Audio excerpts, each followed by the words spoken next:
Como bien habíamos adelantado en el video anterior, la unidad número 2 del programa analítico de la asignatura Economía Regional de la licenciatura en Logística, tercer año de la licenciatura en Logística de la Facultad de Ciencias Económicas de la Universidad Nacional de Cuyo.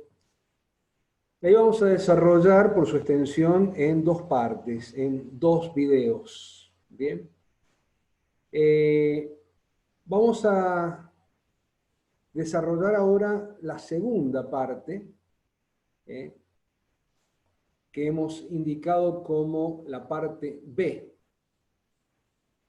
y que, como adelantamos en el video anterior, se refería a la interpretación matricial de la actividad económica regional. Comencemos por definir qué entendemos por una matriz de insumo o producto o MIP. Digamos en primer lugar que este modelo input-output fue desarrollado allá por el año 1936 por Leontief. Leontief, quien recibió un premio Nobel en el año 1973 por su trabajo y sus avances científicos. Definimos entonces a la matriz como una representación ordenada del equilibrio entre la producción y las ventas intermedias y finales, entre la oferta y las utilizaciones, digamos, de bienes y servicios por parte de la totalidad de los sectores de una región en un periodo de tiempo determinado. Esa es la definición que vamos a utilizar para la MIP. Y prestémosle especial atención a este esquema para que comprendamos cuál es el concepto subyacente tras la matriz insumo-producto. Comencemos por decir que de ahora en adelante nos vamos a referir con la letra S mayúscula a cada sector productivo. Y vamos a decir que cada sector, por un lado, realiza consumos intermedios, que ya definimos en la primera parte de la unidad, y paga por esos insumos que consume. Los involucra en el proceso productivo, les agrega valor, y además de haber pagado por los insumos que adquirió, en ese proceso de añadir o agregar valor, remunera a los factores productivos que intervienen y por otro lado, paga impuestos y recibe subsidios.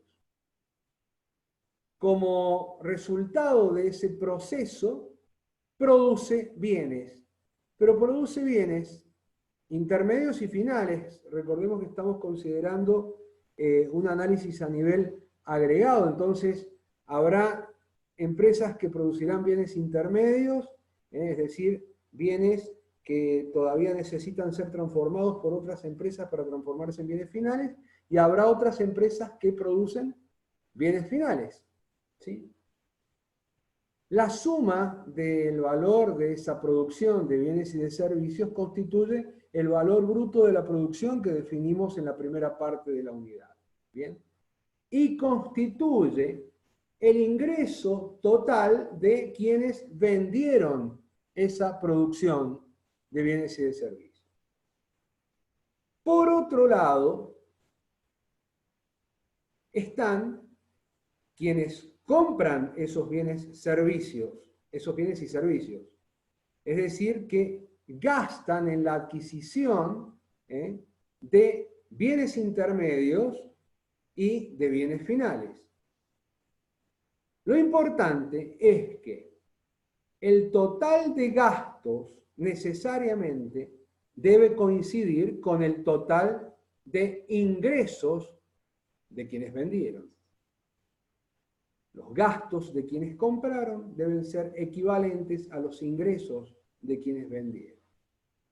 Este es el esquema general que sigue la matriz que para una mejor comprensión de la misma, he optado por desarmarla en tres matrices que son las que luego de manera conjunta constituyen la matriz insumo-producto tal como se la conoce. Como decíamos recién, cada sector S, por un lado, realiza consumos intermedios, compra insumos. Por otro lado, hay sectores que venden a esas empresas los bienes intermedios que necesitan. De la venta de estos bienes intermedios, por un lado, bienes intermedios que otros consumen para llevar adelante la producción, surge una primera matriz que vamos a llamar matriz de consumos intermedios. ¿Sí?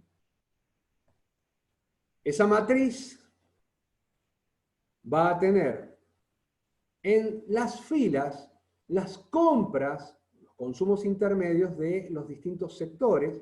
En este caso hemos considerado tres sectores, 1, 2 y 3. Y vamos a tener en las columnas los sectores que les venden a estos otros sectores los insumos que necesitan. Entonces, por ejemplo, el sector 1 le compró a otras empresas del mismo sector por valor de 65 pesos, digamos. Le compró, por otro lado, el sector 1 al sector 2 por valor de 70 pesos y al sector 3 no le compró nada. A las empresas del sector 3 no le compró nada. El sector 2 le compró a las empresas del sector 1 por valor de 70, no le compró a empresas de su mismo sector y a las empresas del sector 3 le compró por valor de 230. O sea que en definitiva el sector 1 compró por valor de 135 pesos, el sector 2 por valor de 300 pesos y el sector 3 por valor de 340 pesos. Obviamente esas compras deben coincidir con este otro subtotal.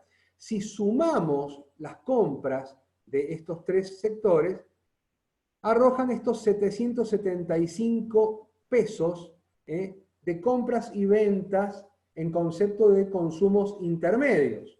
Pero debemos considerar también la compra de insumos o de consumos intermedios importados, que de acuerdo al ejemplo que estamos siguiendo, suman 175 pesos más, o sea que el total de consumos intermedios de todos los sectores asciende a 950 pesos. En segundo lugar, decíamos recién que luego de adquirir los insumos, las empresas de los distintos sectores les agregan valor para producir bienes y servicios.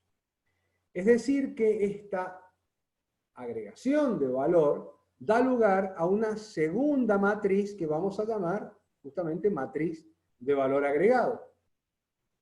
En esta matriz, cada uno de los sectores, al agregar valor, remunera a los trabajadores a través del salario, W, wage, que le paga a cada uno de los trabajadores que intervienen agregando valor. Y así es como el sector 1 remunera por 80 pesos, el 2 por 100 pesos y el sector 3 por 200 pesos.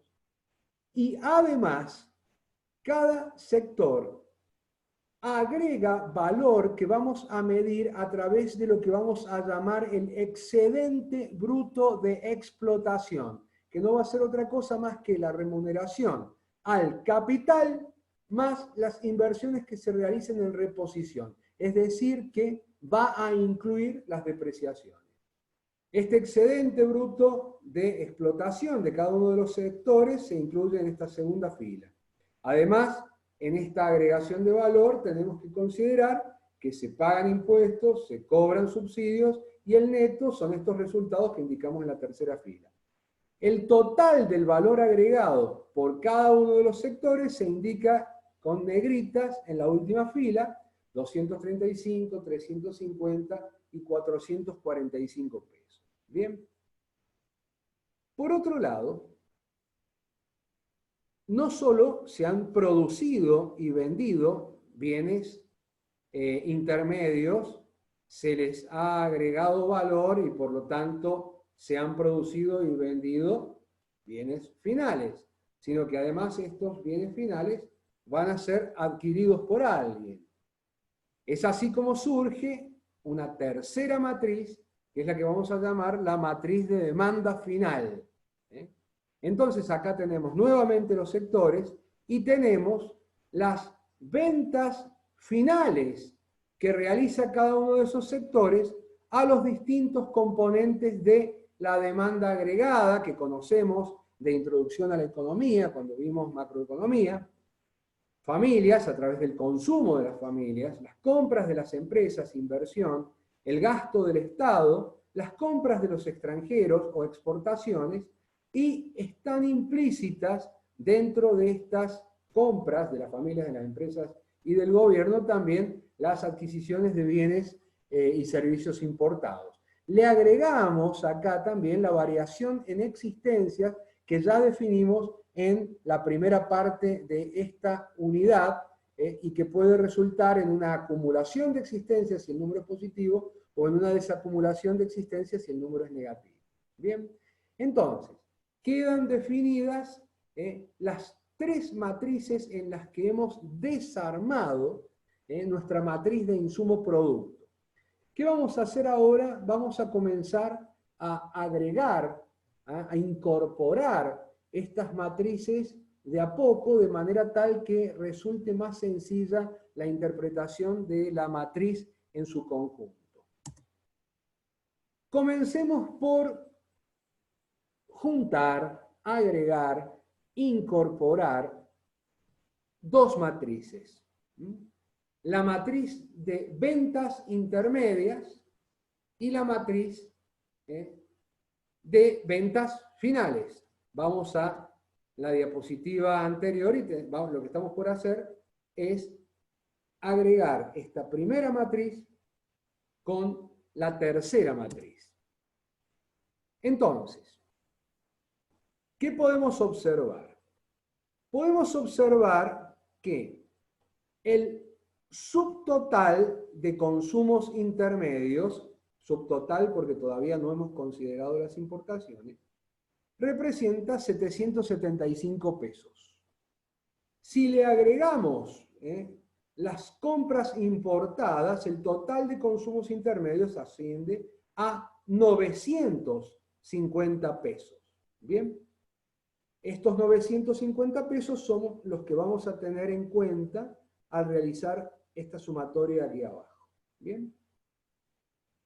Los 175 pesos de compras importadas son estos otros 175 que consideramos en la sumatoria.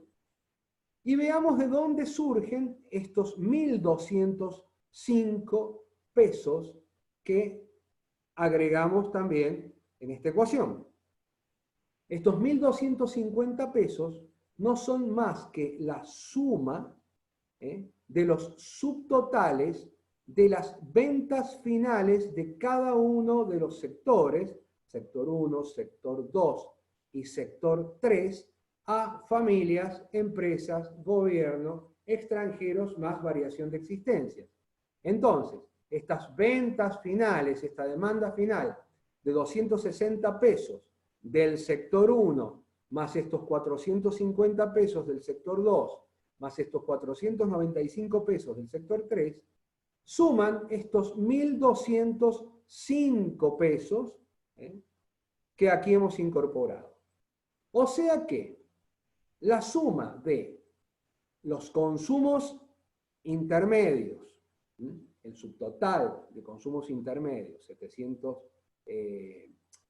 total de consumos intermedios, 950 pesos, es decir, 775 más 175, restados los 175 pesos de las importaciones y sumados los 1.205 pesos de las ventas finales, de la demanda final, son equivalentes a la suma de los 775 pesos del subtotal de compras o de consumos intermedios, más los 1.205 pesos del total de ventas finales, y el resultado, 1.980, es el valor bruto de la producción vendida. ¿Bien? ¿Cómo llegamos a este valor bruto de la producción vendida? Si nosotros sumamos estos 135 pesos, subtotal de ventas intermedias, más el subtotal de ventas finales, 135 más 260 arroja los 395 pesos.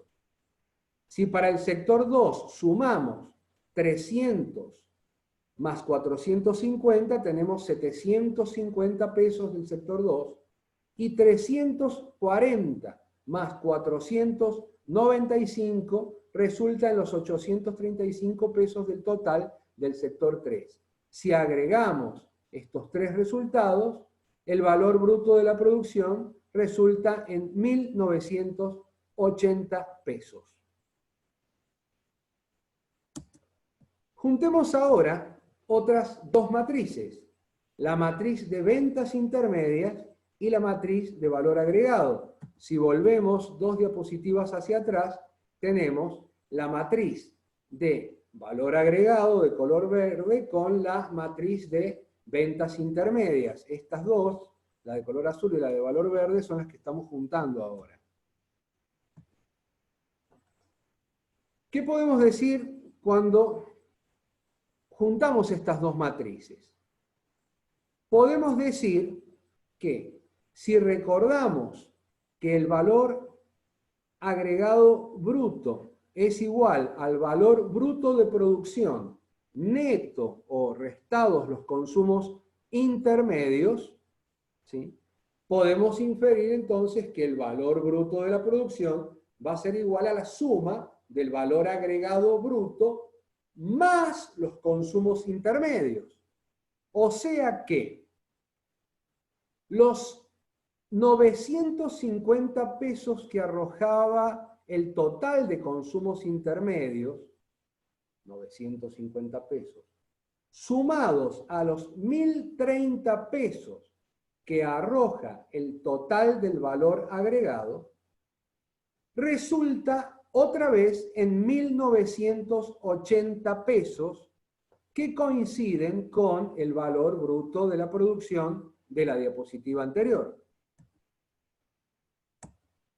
Ahora, si juntamos las tres matrices,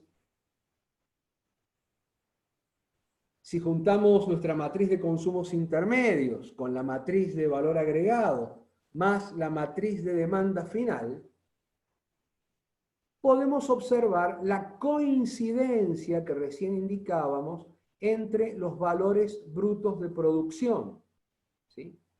Y podemos establecer una relación entre la matriz insumo-producto y el producto bruto geográfico. ¿Cómo?